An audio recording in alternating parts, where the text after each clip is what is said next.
Hello my dear student, welcome to my YouTube channel Shiksha with Asha. जैसे कि आप सभी लोग जानते ही हैं, मैं आपको ज्योग्राफी पढ़ाने जा रही हूँ, जिसमें अभी तक मैंने ज्योग्राफी में 6 से लेकर 12 तक की ज्योग्राफी कंप्लीट करवाऊंगी। अभी तक मैंने आपको 6 से लेकर 9 तक की ज्योग्राफी विद सोल्यूशन प्रोवाइड करवा चुकी हूँ। जिन बच्चों ने मेरी ये वीडियो नहीं देखी है वह मेरी प्लेलिस्ट में जाकर शिक्षा विद आशा में देख सकते हैं। और आज मैं आपको 10th क्लास की चैप्टर नंबर 2 कवर करवाने जा रही। जो हमारा चैप्टर नंबर 2 है वन्य जीव संसाधन। ठीक है, तो आज हम इसके बारे में पढ़ेंगे। तो आइए स्टार्ट करते हैं इसके बारे में। नारक मेरे ईश्वर, लिप चाऊं की दुनिया में अब संगीत तक है। ठीक है। ओ नारक मेरे ईश्वर, मुझे स्वयं को आपको समर्पित करते हैं। आपके चरणों में मैं आपको खुद को रख रही हूँ। मुझे आप अपने संगीत, झरने, नदियाँ, पर्वत, वनों, कीट और जानवरों से ग्रहण करने दें। मुझे आप अपना संगीत में मधुर समीर से ग्रहण करने दें और आप इसे आपको समर्पित करने दें। स्रोत: पश्चिम बंगाल के उत्तरी भागों को लेप्चाना लोक संगीत कहते हैं। इस ग्रह में हम सूक्ष्म जीवाणुओं और बैक्टीरिया और जोंक से लेकर वट, वृक्ष, हाथी, ब्लू व्हेल तक करोड़ों दूसरे जीवधारियों के साथ रहते हैं।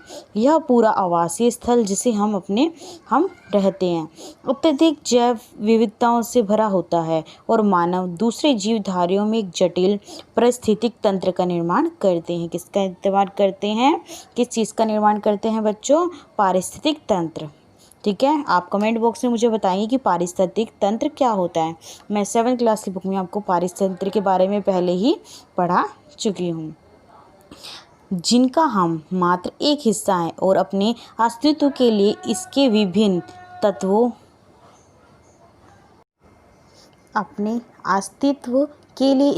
तत्वों पर हम निर्भर रहते हैं। मतलब इस पर हम काफ़ी डिपेंड रहते हैं।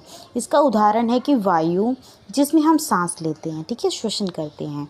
जब जल, जिसे हम पीते हैं, पानी को जो हम पीते हैं, और मृदा जो अनाज पैदा करती है, जिसके बिना हम जीवित नहीं रह सकते हैं। पौधे, पशु, सूक्ष्म जीवों, इनका पुण्य जीवन किया जाता है। वह पारिस्थितिक तंत्र में महत्वपूर्ण भूमिका निभाते हैं। मतलब जो पारिस्थितिक तंत्र है वो कई तरह से सूक्ष्म जीव पर, पशुओं, पेड़ पौधों पर भी हमारी पारिस्थितिक तंत्र निर्भर होता है, क्योंकि ये प्राथमिक उत्पादक है। मैंने आपको पहले क्लास में बता रखा है प्राथमिक उत्पादन, द्वितीय उत्पादन, तृतीय उत्पादन में क्या डिफरेंस है। जिन बच्चों ने मेरी वीडियो नहीं देखी है वो मेरी प्लेलिस्ट में जाकर देख सकते हैं। आइए आगे बढ़ते हैं।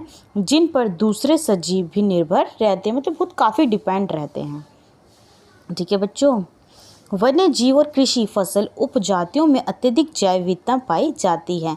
जैव विविधता आप में देखने को मिलेगी। ये आकार और कार्य में विभिन्न होती है, मतलब इनका आकार भी अलग होता है और इनके किए गए कार्य भी काफ़ी अलग होते हैं। परंतु अंतर्निर्भरताओं में, मतलब बहुत सारे डिफरेंस इसमें होते हैं। जटिल जाल द्वारा एक तंत्र में गुथी हुई ये देखने को मिलती है। भारत में वनस्पति जात और प्राणी जात में क्या अंतर देखने को मिलता है। यदि आप आसपास की नज़र देखोगे या मतलब कहीं आपके आसपास देखा होगा कि आप पाएंगे कि कुछ ऐसे प्राणी या पेड़ पौधे होते हैं जो आपके क्षेत्र में ही देखने को मिलते हैं, अलग किसी के गाँव या क्षेत्र में देखने को नहीं मिलते हैं। जानते हैं कि वास्तव में भारत जैव विविधताओं के संदर्भ में विश्व के सबसे समृद्ध देशों में से एक देखने को मिलता है। यहाँ विश्व की सारी जैव उपजातियों की 8% जनसंख्या देखने को मिलती है। 16 लाख पाई जाती है। यह अभी भी खोजी जाने वाली विभिन्न उपजातियां हैं, जिसमें से 2 या 3 गुना आप पहले ही भारत में पाए जाने वाले वनों और वन्य जीव संसाधनों के क्षेत्रफल किस्मों के बारे में पहले ही पढ़ चुके हैं। आपने सोचा होगा कि इन संसाधनों का उपयोग दैनिक जीवन में, जो हमारी लाइफस्टाइल है, उसमें देखने का बहुत बड़ा महत्व होता है। इसमें ये विभिन्न पवन जातियाँ, वनस्पति जात, प्राणी जात हमारे हर रोज़ के जीवन में गुथे हुए हैं। मतलब हमारी लाइफ के हर एक कार्य में इनका बहुत महत्वपूर्ण रोल होता है। हम इसकी कदर नहीं करते। हमने देखा है कि हम इसकी कदर काफ़ी नहीं करते। वेस्ट है तो वेस्ट होने देते हैं। जैसे हमारा एग्जाम्पल पानी ही लगा लीजिए। वाटर को हम क्या कहते हैं, एकदम से टोटी खोल देते हैं, यूज़ नो ब्रश करना है तो ब्रश करते रहते हैं, कोट पानी गिरता रहता है। तो इसी प्रकार हम किसी भी चीज़ की कदर नहीं करते जो हमें नेचुरल थिंग्स से मिली हुई है।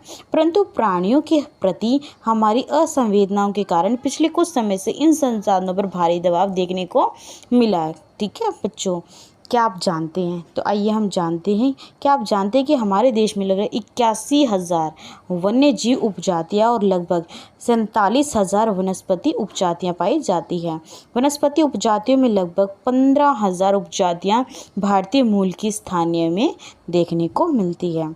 क्रियाकलाप, क्या आपको करके देखना क्रियाकलाप? अपने क्षेत्र में मानव और प्राकृतिक के समन्वय संबंधों में प्रचलित कहानियों के बारे में आपको पता लगाना है कि वनस्पति के पीछे आपको क्या क्या कहानियाँ देखने को मिली है। कुछ अनुमान कहते हैं कि भारत में अभी तक 10%, कितने प्रतिशत बच्चों? 10% वन्य वनस्पति जात और 20% स्तनधारियों को लुप्त होने का खतरा, एकदम से गायब ही हो जाती है। इनमें से कई उपजातियों को नाजुक अवस्था में है, बहुत क्रिटिकल कंडीशन में देखने को मिली है। कुछ लुप्त होने के कगार पर है, गायब होने के कगार पर है। इनमें चीता, गुलाबी सिर वाली बतख, पहाड़ी कोयल और जंगली चीतादार उल्लू भी देखने को मिला है। मधुका, इंसिनगिंस मछुए की जंगली किस्म होती है। हुबर्डिया, हेप्टोन्यूरोन घास की प्रजाति जैसे पौधों में शामिल है। वास्तव में कोई भी नहीं देखा जा सकता है। अब इनकी गिनतियाँ प्रजाति लुप्त हो चुकी है, एकदम से गायब होती हुई नज़र आ रही है। काफ़ी बच्चों ने तो आप में से इसका नाम ही नहीं सुना होगा। ठीक है, आज हमारे ध्यान अधिक बड़े और दिखाई देने वाले प्राणियों पौधों को लुप्त होने पर अधिक केंद्रित है, परंतु छोटे प्राणियों जैसे कीट पौधा भी बहुत महत्वपूर्ण माने गए हैं। क्या आप जानते हैं कि भारत में बड़े प्राणियों में से स्तनधारी की 79 प्रजातियाँ, पक्षियों की 49 प्रजातियाँ, ठीक है, सर्पियों की जो सांप होते हैं उनकी 15 प्रजातियाँ, स्थलचरों की 3 प्रजातियाँ लुप्त होने के खतरे पर बनी हुई है। लगभग 1500 पादप प्रजातियों के भी लुप्त होने का खतरा है।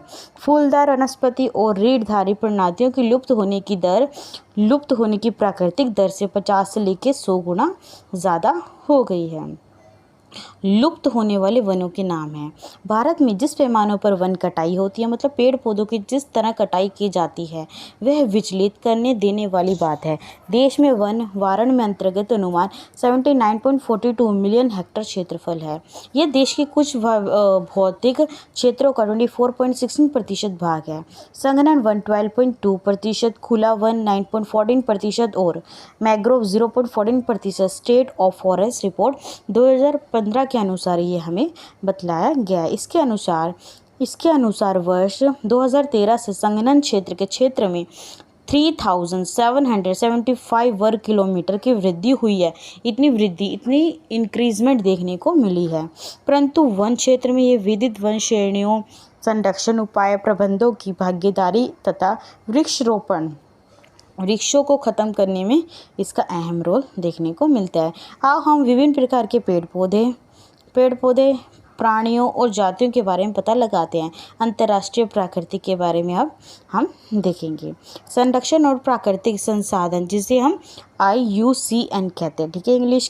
इसके अनुसार निम्नलिखित श्रेणियों में विभाजित किया जा सकता है। जो संकटग्रस्त है, प्राकृतिक संसाधन संरक्षण संघ IUCN, ठीक है, उसके बारे में हम पता करते हैं कि किस किस में आती है। सामान्य प्रजातियाँ, जो बिल्कुल सामान्य हैं, ये वे प्रजातियाँ हैं जिनकी संख्या जीवित रहने के लिए सामान्य मानी जाती है कि वह जीवित है अभी भी, जैसे पशु, साल, चीड़, कृंतक, रोडेंट्स इत्यादि, ठीक है। संकटग्रस्त, ऐसे लोग जो संकटग्रस्त में आते हैं, संकटग्रस्त प्रजातियों में देखने को मिलते हैं। तो वे प्रजातियाँ जिन्हें लुप्त होने का खतरा है कि वो हमसे गायब हो सकती है।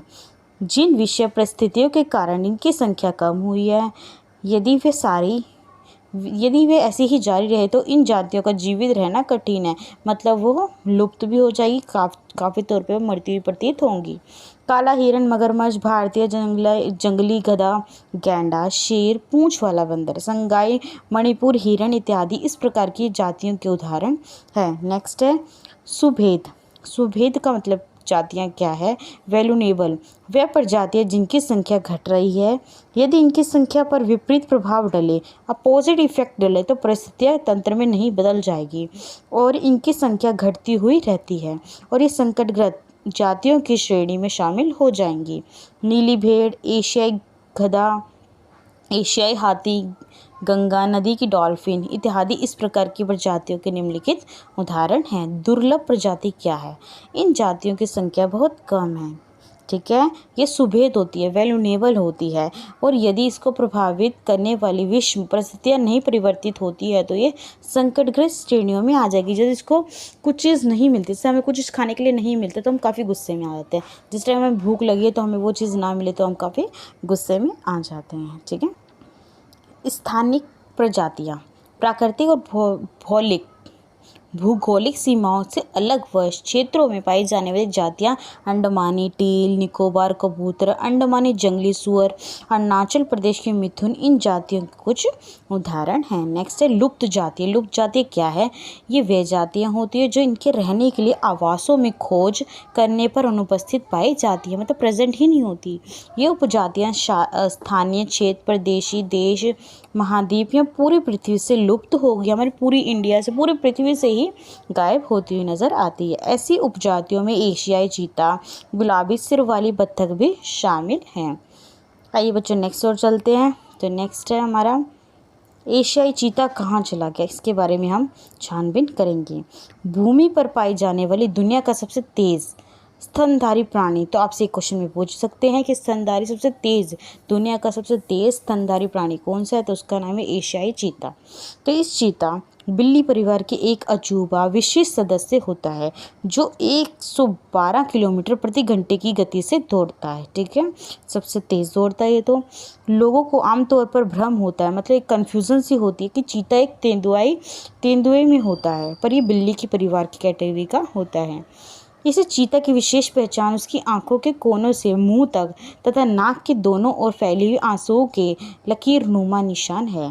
20वीं शताब्दी से पहले चीते अफ्रीकी और एशिया में दूर दूर तक फैले हुए प्रतीत होते हैं, परंतु इसके आवासीय क्षेत्रों शिकार की उपलब्धता कम होने के से लगभग लुप्त हो चुकी है, एकदम ही गायब ही हो चुके हैं। भारत में तो ये जाति बहुत पहले ही 1952 में ही लुप्त घोषित कर दी गई थी कि हमारे इंडिया में यह पाई ही नहीं जाती, ये पहले ही बता दिया गया था। वे प्रतिकूल कारक कौन से हैं जिनसे वनस्पति जात और प्राणी जात का ऐसा भयानक ह्रास देखने को मिला है? यदि आप चारों ओर नज़र दौड़ाएंगे तो आप पाएंगे कि किस प्रकार के प्राकृतिक संसाधनों में परिवर्तित कर दिया है। हमें लकड़ी, छाल, पत्ते, रबड़, दवाइयाँ, भोजन, ईंधन, चारा, खाद इत्यादि प्रत्यक्ष और परोक्ष रूप से वन्य जीवन से प्राप्त होते हैं, मतलब पेड़ पौधों से काफ़ी प्राप्त होते हैं। इसलिए हम भी जिन्होंने वन्य जीव और नुकसान पहुंचाया है, भारत में वनों का सबसे बड़ा नुकसान देखने को मिलता है। और उपनिवेश काल में रेलाइन कृषि व्यवसाय वाणिज्य और खनन क्रिया में वृद्धि से होते हैं। स्वतंत्र प्राप्ति के बाद भी वन संसाधनों के सिकुड़ने से कृषि का फैलाव महत्वपूर्ण होता है। कारकों में से एक रहा है भारत में वन्य सर्वेक्षण। इसके अनुसार 1951 और 1980 के बीच में लगभग 26,200 वर्ग किलोमीटर तक वन्य क्षेत्र कृषि भूमि में परिवर्तित किया गया है। अधिकतर जनजातियां क्षेत्रों विशेषकर पूर्वोत्तर और मध्य भारत में स्थानांतरित झूम खेती अथवा शैलाश और बर्न खेती के चलते वनों की कटाई निम्नलिखित में हुई है। क्या औपनिवेशिक वन्य नीति को दोषी माना जाए?